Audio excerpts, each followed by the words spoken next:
आपका हमारे चैनल ज्ञानी विचंद्रा पे स्वागत है। और आज का हम लोग का टॉपिक है, महत्वपूर्ण टॉपिक है, प्रतिरक्षी की संरचना यानी एंटीबॉडी का स्ट्रक्चर हम लोग इसमें देखेंगे।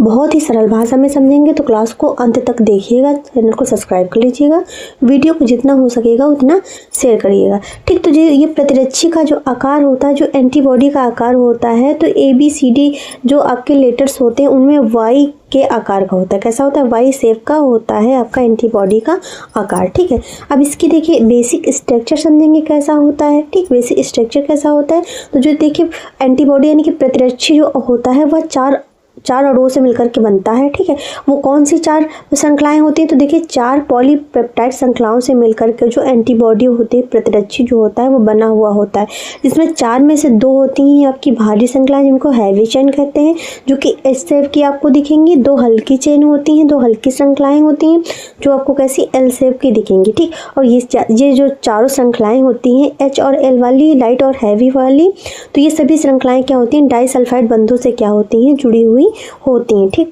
जो होती हैं डाइसल्फाइड बंधों से जुड़ी हुई होती हैं। ठीक, अब देखिए भारी श्रृंखलाओं के विषय में हम लोग समझते हैं। भारी श्रृंखलाएं क्या होती हैं? ठीक, तो देखिए लंबी होंगी, आपको जो चेन होंगी, जो हैवी चेन होंगी वो कैसी होती है? लंबी होती हैं। प्रतिरक्षी के फंक्शन, ठीक है, जो एंटीबॉडी होता है, प्रतिरक्षी होता है, उसके कार्य को निर्धारित करती हैं। ठीक, और इसी के आधार पर, ठीक, हैवी चेन के आधार पर ही क्या होता है? प्रतिरक्षियों के प्रकार बनते हैं, जिसमें देखिए प्रतिरक्षी के प्रकार IgG हो गया, IgA हो गया, IgM हो गया, और IgE हो गया, और IgD हो गया। ठीक, इन सारे प्रकारों को हम लोग जब प्रतिरक्षा तंत्र पढ़ेंगे तो उसमें हम लोग इसको डिस्कस करेंगे। ठीक, इसको डिस्कस करेंगे। अभी हम लोग यहाँ पे प्रतिरक्षी की संरचना पढ़ रहे हैं, तो उसी के अकॉर्डिंग पढ़ रहे हैं, क्योंकि इंपॉर्टेंट टॉपिक है, परीक्षा में पूछा जाता है, बोर्ड एग्जाम में, कॉम्पिटिटिव एग्जाम में पूछा जाता है। ठीक, कॉम्पिटिटिव में आपका 1 या 2 नंबर का आएगा, आपका MCQ में आता है। ठीक, सारे टीचिंग एग्जाम में तो वैसे भी पूछा जाता है। हल्की श्रृंखलाएं कैसी होती हैं? तो देखिए छोटी होती हैं, जो लाइट चेन होती है वह छोटी होती हैं, या 2 प्रकार की होती हैं। देखिए 2 प्रकार की कौन कौन सी होती है? कप्पा होती है, जिनको K से प्रदर्शित करते हैं, लैम्डा को ऐसे उल्टा Y से क्या करते हैं? प्रदर्शित करते हैं। ठीक है, तो 2 प्रकार की यह होती हैं लाइट चेन। ठीक, लाइट चेन क्या होती है? 2 प्रकार की होती हैं। ठीक है, अब देखिए इसका परिवर्ती क्षेत्र देखेंगे या वेरिएबल रीजन देखेंगे कैसा होता है। ठीक, वेरिएबल रीजन देखेंगे कैसा होता है, तो देखिए प्रतिरक्षी के शीर्ष भाग, ठीक, शीर्ष भाग मतलब यानी ऊपर सिरे पे, ठीक, सिर पर समझ लीजिए। ठीक है, तो सिर पर Y के दोनों सिरों पर स्थित होता है। ठीक, प्रतिरक्षी के शीर्ष भाग पर जो होता है, सिरों पर यह जो होता है परिवर्ती क्षेत्र क्या होता है? वेरिएबल जो रीजन होता है, परिवर्ती क्षेत्र स्थित होता है। यही भाग क्या होता है? एंटीजन से जुड़ा होता है, सिर पर का भाग। ठीक, और अत्यधिक विशिष्ट होता है, या क्या होता है? अधिक मतलब अत्यधिक विशिष्ट होता है। इसी क्षेत्र को एंटीजन बाइंडिंग साइट कहते हैं। क्या कहते हैं? जो ये ऊपर क्षेत्र होता है, Y के जो ऊपर का क्षेत्र होता है, इसको परिवर्ती क्षेत्र कहते हैं, और इसी को एंटीजन बाइंडिंग साइट भी कहते हैं। ठीक, एंटीजन बाइंडिंग साइट भी कहते हैं। स्थिर क्षेत्र क्या होता है?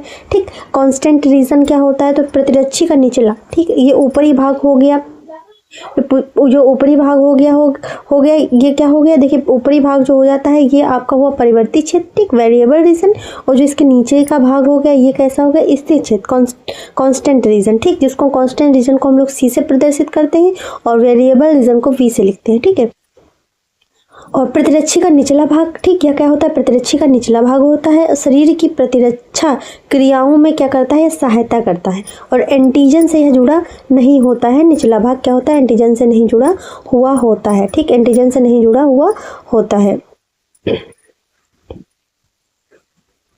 अब हम लोग पढ़ेंगे फैब और FC खंड क्या होते हैं। ठीक, फैब और FC खंड क्या होते हैं इसके विषय में समझते हैं। तो देखिए प्रतिरक्षी की एंजाइम को काटने पर 3 भाग बनेंगे। ठीक, जब प्रतिरक्षी का एंजाइम काटा जाएगा तो ये 3 भाग बनेंगे।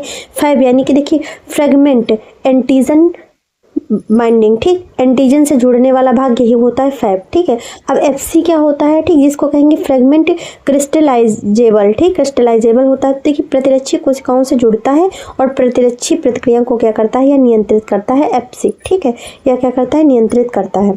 अब देखिए इसमें जो मोटा मोटा जो पूछा जाता है आपके एग्जाम में उसको हम लोग यहाँ पे डिस्कस कर लेते हैं क्या पूछा जाता है। ठीक है, तो पूछा जाता है, देखिए प्रतिरक्षी का आकार याद रखिए वाई शेप का होता है और या कैसा होता है, प्रोटीन का होता है। इसमें 2 भारी श्रृंखलाएं होती हैं, 2 हल्की श्रृंखलाएं होती हैं। परिवर्ती क्षेत्र कैसा होता है, एंटीजन की पहचान होता है। स्थिर क्षेत्र जो होता है वह प्रतिरक्षा क्रिया के लिए होता है। फैब क्या करता है, एंटीजन से जुड़ाव करता है। एफसी क्या करता है, प्रतिरक्षी प्रतिक्रिया करता है। ठीक, तो इतना तो जरूर आपके दिमाग में होना चाहिए। ठीक, एग्जाम देने आप जा रहे हैं तो।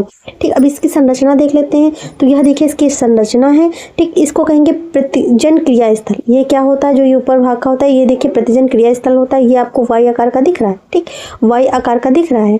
ठीक, वाई आकार का। और ये देखिए ये जो होती हैं ये कैसी होती हैं, हल्की श्रृंखला होती हैं। क्या होती हैं, ये जो साइड की दिख रही हैं आपको छोटी वाली, ये हल्की श्रृंखला होती हैं।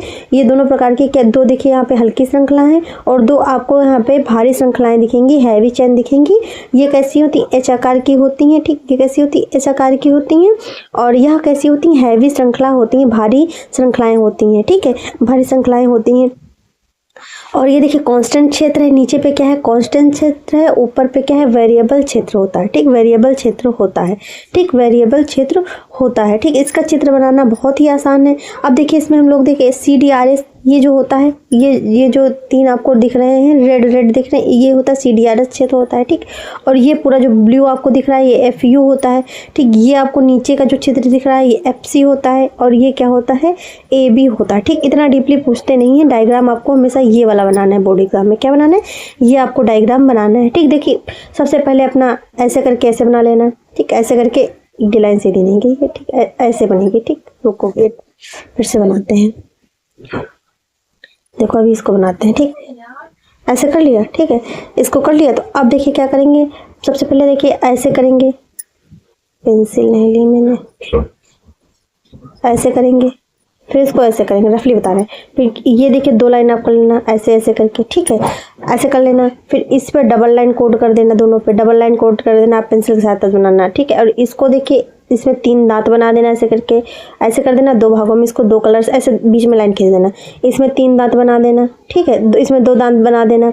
ठीक है, इसको ऐसे कर देना, इसमें बीच में डिवाइड कर देना। ठीक, और इसको लिख देना, यानी कि वेरिएबल क्षेत्र लिख देना ऊपर का है। ठीक, ऊपर का क्या लिखोगे, वेरिएबल क्षेत्र है। इसमें भी बना देना दांत। ठीक, इसमें भी दांत बना देना, 2 इसमें बना देना, 2 इसमें बना देना, 2 इसमें बना देना, 2 इसमें बना देना। ठीक, 3 गलत कर दिया था मैंने, 2 दांत बना देना। ठीक, अब इसको लिख देना वेरिएबल क्षेत्र लिख देना, इसको कांस्टेंट क्षेत्र लिख देना, इसको लिख देना देखिए लाइट चेन लिख देना दोनों तरफ की जो ये श्रृंखलाएं हैं, और बीच वाले को हैवी चेन लिख देना। बस इतना लिख देना, आपको नंबर अच्छे मिल जाएंगे। ठीक, इतना लिख देना, बस कलर करने की कोई ज़रूरत नहीं है। इतना याद रखना, अगर बोर्ड एग्जाम की आप तैयारी कर रहे हैं तो चित्र में जो लैमनिंग करना वो एक साइड में करना। ठीक, पेंसिल देखिए पेंसिल से चित्र बनाना और लैमनिंग जो करना एक साइड में करना। ऐसा नहीं 4-5 कलर लेकर के पहुँच गए वहाँ पे आप कलर कर रहे हो। ठीक, तो वो गलत हो जाएगा। पेंसिल से हमेशा डायग्राम ड्रॉ करना है, आपको कॉपी में पेंसिल से करना है। ठीक है, क्योंकि आपके पास इतना टाइम नहीं होता जो वहाँ पर आप ड्राइंग करोगे जाकर बैठ के। और जो आपका बायोलॉजी के डायग्राम होते हैं वो हमेशा पेंसिल से बनाए जाते हैं, चाहे फिजिक्स ले लो चाहे केमिस्ट्री ले लो। ठीक, उसमें कलर पेन का नहीं इस्तेमाल किया जाता है। अगर आपको जानकारी अच्छी लगी तो हमारे चैनल को लाइक शेयर एंड सब्सक्राइब करिएगा। Thanks for watching.